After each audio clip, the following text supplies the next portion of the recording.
Are you ready to rumble, Brian? Yeah, once again, only 4 matches here on this show. 3 That's matches well. on the Royal Rumble.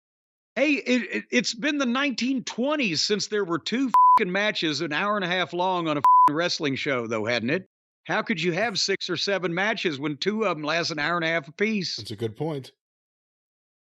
So the men's Royal Rumble is what we were most anticipatory of because we want to see it with Punk, with Cody, maybe even Gunther as a dark horse or Drew McIntyre. There was different ways they could go here with this, but at the same time, you got 30 guys, you got 30 spots to fill, and I mean, I know there were always underneath guys that were booked in the Royal Rumble, some as fodder for the Giants, some as just a break to settle people down for the next big peak. But it seems like even the middle card guys in the 80s, late 80s and through the 90s and the Attitude Era were more over with people, had more interest, had more reaction enough to keep this thing going to where people were caring instead of just, again, it wasn't as bad as the girls' Royal Rumble, where there's 30 girls and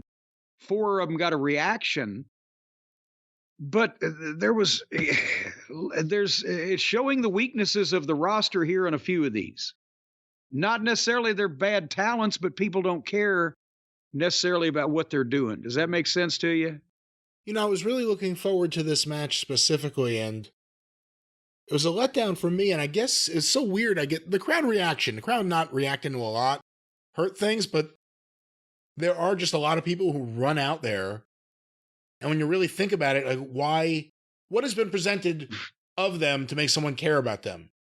They have a name that's slapped on them, not even a gimmick, just a name. And they run out there. Here's Frederick Stevens. Here he is. Here's Mr. Poppenheim. You know, there's not a lot of people that are actually over and get reactions, and I'm sure we'll talk about it. And once again, R-Truth got one of the biggest reactions of the whole night during this match. Well, but also, you miss Pat Patterson. Pat was there for those 90s Rumbles that were nail biters. You miss Pat Patterson in a situation like this because I think Cody made a big comeback when he got in. Gunther had shit to do. Braun Breaker was phenomenal. This, to me, it was the Braun Breaker show because we're getting a glimpse of the future.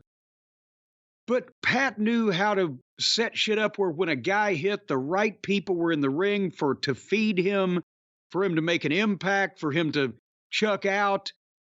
Another thing, I've had guys in several Royal Rumbles that I've managed, and they get to the fucking ring. We're burning daylight. Everybody walked to the ring for the most part. Sometimes they'd get, they'd get close and then they'd run, put on a spurt of energy. Cody had to wait for his fucking pyro and his whoa. But like there's so much time being taken for them to go in this stadium down this long aisle. It doesn't have the pace that it used to. So we started it's also out 90 seconds now, not 2 minutes. I thought it was 2 minutes still. 90 seconds, I think. Well, God damn, then how does it end up lasting so fucking long? Hawaiian Brian time. Oh, no worries, bro. Or brah. It's bro in New York and it's bra out there, isn't it? Out where? In Hawaii. Out there in Hawaii? Is it bra or bruh? I mean, maybe amongst the Howleys like you. I don't know if the Islanders are actually talking the way you are. Well, bro. whether it be bra, bro, or bruh. It ain't really bro out here either. That's kind of a misconception based on one notorious person who... One disreputable individual who's poisoned the pool for everybody. I've never called you bro ever. Not once. The brothers Uso started out, Jay number 1 and Jimmy number 2, and they had a match back and forth, and that was a nice way to start out. But then the number 3 was Grayson Waller, and he's got a microphone. He's cutting a promo on the way to the ring. It doesn't do anything for the energy level, right? And then number 4, their surprise debut. Imagine this when you know who won the contract. Andrade has returned. It didn't work when he punched Sammy Guevara in the face. He had to sit home and take almost a year of Tony Khan's additional money. And then number 5 was Carmelo Hayes. And at least at that point, Carmelo dumped Waller. I was like, okay, things are looking up. And I'm watching this in real time. I'm not zipping ahead, which is why it was so burdensome. Number 6 was Nakamura. Number 7 was Escobar. Number 8 was Karrion Kross. And I swear to God, I was nodding off at this point to begin with. But when Kross entered, the crowd went to sleep. And at that point, I did pause it because Harley needed to poop. And I took her out instead of watching whatever Kross was doing. That's how interested I was. We were 3 hours into the show at this point, and we ain't got 10 guys in the men's rumble. So then we came back from Harley's pooping session, and number 9 was Dominic Mysterio. And finally, somebody woke these people up because they don't like Dom and they like to boo him. And that woke the people up. And then number 10 was Carlito, and he got a nice little reaction when he leveled one of the fucking heels, I can't remember, and grabbed the apple out and bit it, and then spit the apple in Escobar's face and dumped him. So people like that. But then they'd quiet back down. And number 11 was Bobby Lashley. And here everybody was walking down like they're going to get the mail. And at least when Bobby got close there, he fucking rolled in and he speared several people and he eliminated Carlito and Kross. And that's what they always have. And this goes back to a Pat Patterson blueprint. But when you've got a physically dominant guy that you give a fuck, a big guy, whatever, that you give a fuck about using, in any way, you always give them a good, impactful entrance into the Royal Rumble, and they have to dump a couple people. So this was the first exhibition of that, but then Kross on the floor pulled Lashley out over the top rope. And the AOP, what does that stand for again? Age of... Authors of Pain. Prosthetics? Authors of Pain. Whatever, they beat him up until the Street Profits come out and they get in a big fight, and nobody really cared in the crowd as they fought back down the aisleway. But you have a guy that's been eliminated pulling a guy out flat in front of the fucking referee. And again, they say, well, we can't do anything about it. Has that precedent been set? I understand a distraction by the guy on the outside, and then somebody inside dumps the guy, but have we didn't Vader do that in the Royal Rumble in 96 and it didn't count? What is your question of what counts? If somebody that's already been eliminated can just get in and throw people out or just pull people out or whatever. I feel like at one point that was something they did not allow, and then at other points it's something they just allow for whatever reason. And again, it's been 28 years now, but in the 96 Rumble, I think that's how they got Leon out on some kind of distraction elimination, and then he came in and beat a bunch of people up and tried to eliminate them, but it didn't count because that's when he got into sideways with Gorilla Monsoon. Remember, Sid Vicious was pulling Hulk Hogan out or holding onto his arm when Ric Flair dumped him to the floor in the Royal Rumble, so technically Sid would have been helping, and he was already eliminated. But he didn't do it. All right, I'm picking at nits. We're going at the rules of the Royal Rumble. I like this. Number 12, here comes the Kaiser. Number 13 was Austin Theory. Number 14 was Finn Balor, who dumped Carmelo for whatever reason.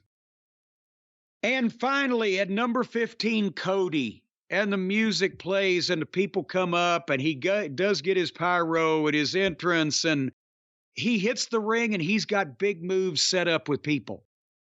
And he hits the moves and then he fires the people up and he dumps Theory, eliminates him, and he throws his weight belt out. He gets in a fight with Dominic and Finn.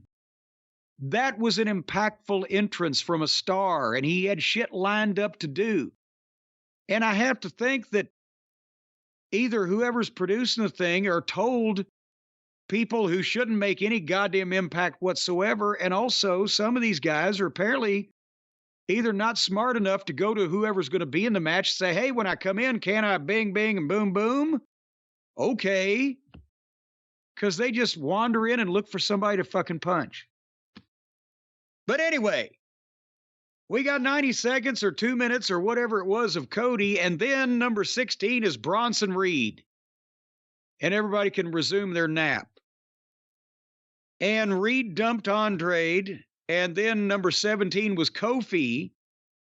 But then Cody eliminated Nakamura, so Cody's still on a little string here, and Kofi eliminated Kaiser. And that now we're getting, it's starting to get where we see somebody we want to see a little bit more frequently. Number 18 was Gunther, and same thing. He got in and made a difference. He leveled Kofi and Finn and Dominic with the chops, and then Jay with the chop, and Jimmy with a chop, and body slam Bronson Reed. And then got into it with Cody, but Kofi broke that up, so we didn't see, what the resolution might be. And then Gunther dumped fucking Kofi. And then number 19 is Ivar. Yeah. And then number 20 was Braun Breaker. Tell me that anybody got the idea, the picture, the concept of entering the Royal Rumble and making a big comeback and making an impression on everybody better than Braun Breaker did. No, that was great. And the way he hits the ropes, and they brought it up right away, but just he hit the ring and then hit the ropes with speed and power, and a lot of people started reacting to that. They said he's been clocked at 23 miles an hour when he hits the ropes. And that means he's only got 20 feet to get to that speed. And I had this idea for Matt Morgan when he was the Blueprint, but they ought to take him out and shoot videos with Braun Breaker like he's a cyborg, like he's the training video of the Russian perfect athlete in the Rocky movie, or clock him with a goddamn radar gun when he, at 200 and whatever pounds, he's doing this 4-second 100-yard dash, or give him the tackling dummies and measure the poundage of the impact of his shoulder tackles. And illustrate you're building the perfect athlete. He can carry it off, and he's got all the fire in the world. So he speared Jimmy Uso, he dropped Finn Balor, he dropped Ivar, he dumped Jimmy Uso and then Finn, and then pressed Gunther over his head. Gunther drops down to his feet and tries to clothesline him or whatever, and he ducked and speared Gunther and got a big pop. And he wasn't done. There was other shit he was going to do, but he just, you can see, and the people, obviously many of those, and it's a big major pay-per-view crowd, they watch, NXT also, or they know what's going on, but a lot of other people that got brought up or brought in or even on the main roster didn't get anywhere near this response. They know he's something to watch out for. And he's got to stay up on the main roster now at this point. It has to be soon, doesn't it? It's been a few years now. And it's usually a good sign that you're going to get introduced when you make the Rumble. But anyway, then we're back to reality. Number 21 almost is back. All 7 feet 3 of him and his size 32 fucking feet. And MVP was alongside. I thought MVP would be on a cruise this time of year. I do not believe he was booked for a cruise. He had the Royal Rumble, a bigger booking to. He was maybe he wasn't invited this year because he's been there and done that, knocked that out. But maybe so. So almost came in with choke slams and dumped Bronson Reed, and then Braun Breaker speared and dumped Ivar. And then number 22 is up, and it's Pat McAfee. He's doing commentary. And they did this with Lawler one year, and it was actually a little bit more extensive. But he got up from his desk, took off his jacket. He gets in the ring. He sees Braun Breaker and almost standing there and turns around and climbs back over the top rope and eliminates himself. And then Braun immediately dumps almost. So you got the comedy spot, which I didn't really care for. It was better with Lawler because he actually wrestled predominantly, and also it was a little more entertaining. But you get Braun Breaker to get the opportunity to dump the biggest guy in the match, and then Dominic, the little heat getter, comes from behind and dumps Braun while he was busy with Almost, which gives Braun Breaker a graceful way out that he got screwed on. And then immediately they play JD Funko's music, and he's part of Dominic's group. So as he's coming down to the ring, Braun Breaker comes around the side and speared JD Funko into next week on the floor and said, "How about your boy now?" And left, and there's JD laying there. So Braun Breaker came out of this, I think, the best of pretty much anybody. I thought the Pat McAfee spot was so stupid. I didn't like it at all. There was something that they could have done with it, but it was too slow, and it wasn't. The concept is it would have been entertaining if they'd have done something to, Lawler, when he was a heel, I mentioned they did this with him before. I can't remember what he did when he got in the Rumble, but when he was a heel, he got eliminated right away. Well, but I can't remember exactly how it was done. But in Tennessee, when he was a heel, he used to have a spot where he would get up on the apron of the ring, this big cocky grin on his face, grab the top rope, vault over the top rope, and as soon as both of his feet hit the mat, the babyface would be there with an uppercut under his chin, and he would go straight up and take a backwards bump over the top rope that he had just come over on the other side of the buckle into the floor. And if McAfee could have pulled something like that off, it would have got a big pop and but instead he gets in, he stares at him forever. They don't move at him. He shows he's intimidated. He crawls back over.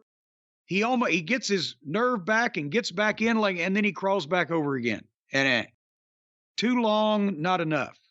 Didn't work. Even the fans that reacted to McAfee coming out, they didn't really seem to react to the spot. Yeah. I think because it was also telegraphed. You knew what it was. Also, the almost Braun Breaker moment was pretty cool, but the entrance music of JD almost ruined it because people started counting down to see who the next person was, not knowing who it is, right when they're having the moment where he gets eliminated. I agree. And that comes from, I don't know if they were if they were perfect because I didn't watch the clock every second, but in the pioneer days of the Rumble, they would stretch a few minutes. They'd stretch a few seconds if what it was supposed to happen had not happened yet.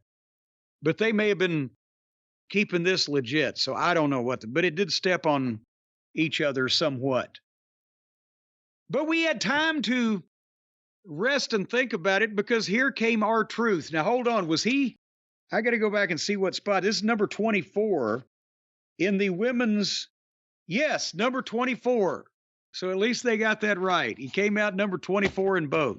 I didn't even pay attention to that. That's good consistency. At least they got that going. Yeah. I see. I got the notes here. So R-Truth comes down to ringside and throws JD in, who's still laying there from being speared by Braun Breaker, and JD immediately stands up, and Jey Uso is there to clothesline him out over the top rope. So that's and that did get a bit of a pop because it was so quick and slick and smooth where he rolls in, stands up, clotheslined out again. So his time was officially, I guess, 1 second in the ring.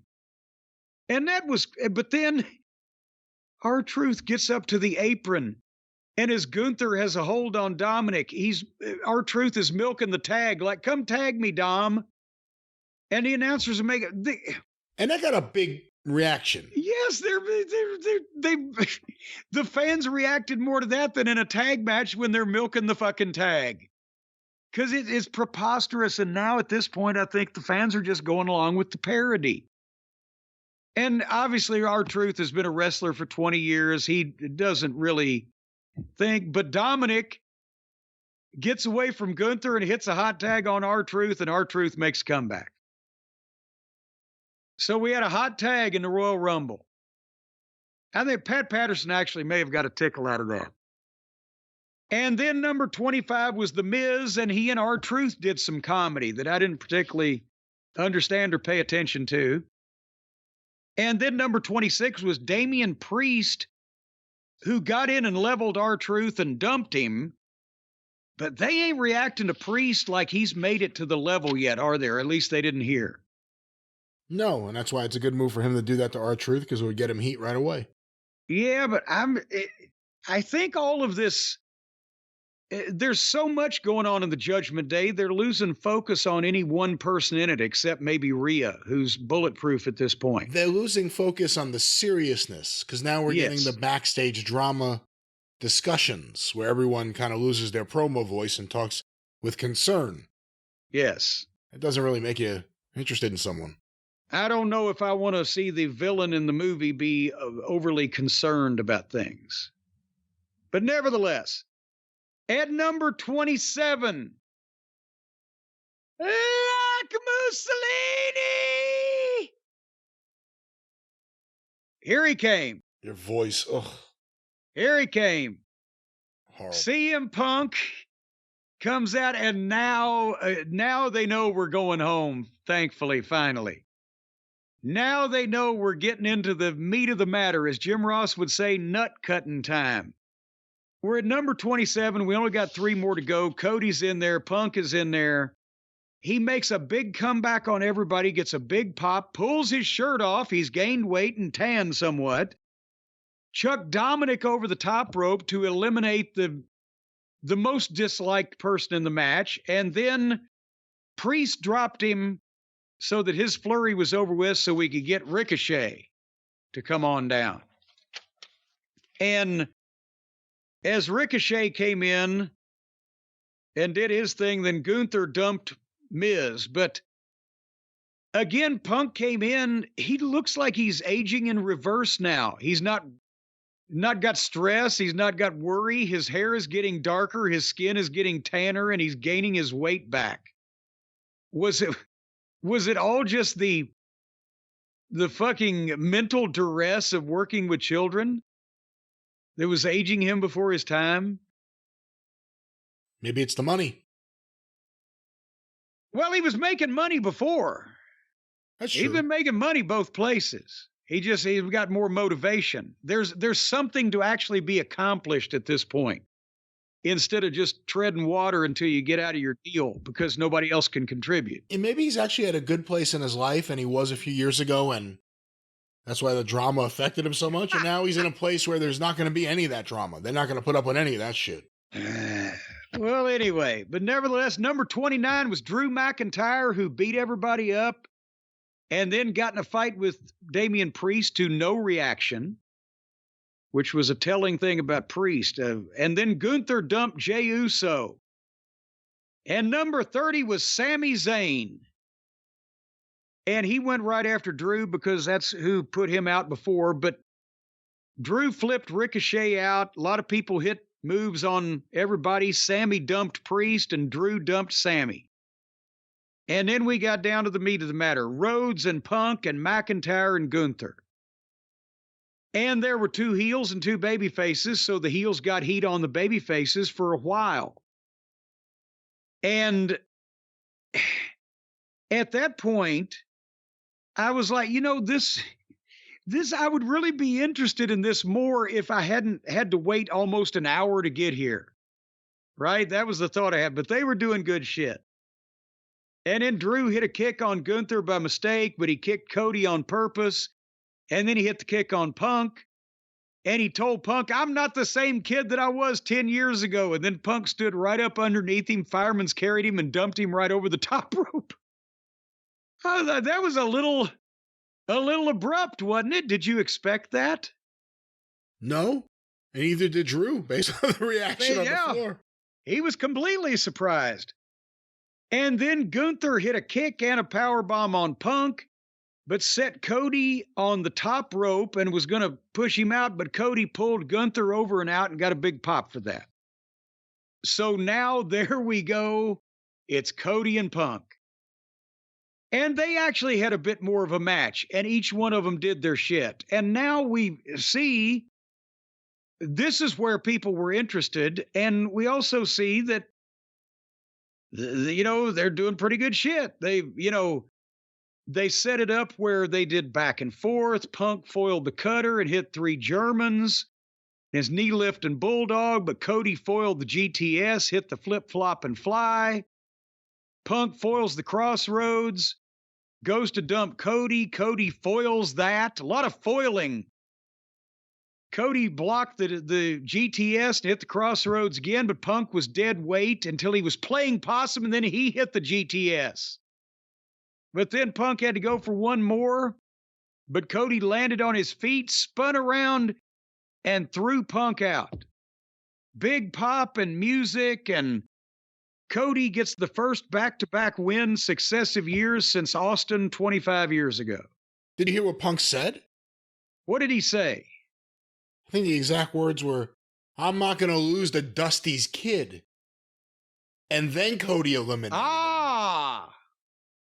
I heard the announcers say something about that, but I did not pick up on it because I was jotting down what had previously happened. Yeah, no, Punk looked right at the camera and said it, and then he got eliminated. So you have to think that plays a big part in the story now, because that's, again, an interesting thing after the Drew moment for Punk to make a statement like that, which telegraphed to me that he was about to lose, which is the only bad thing about it. Well, and then now Punk has to say, I shouldn't have opened my big mouth. So there you go.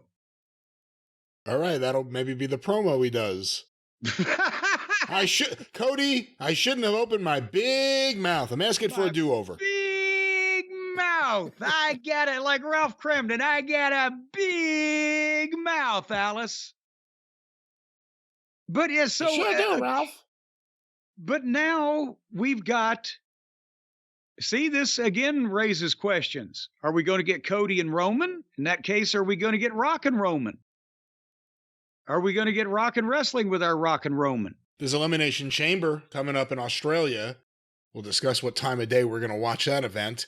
Oh, good Lord. But that's coming up, and that usually has some sort of repercussion towards WrestleMania. We said the other day an option is to have Rock as the referee to get him involved, but not have him beat Roman yet. But who knows what they're going to do? They certainly made it that, I mean, Cody said it at the press conference afterwards, he's challenging Roman. Oh, yeah.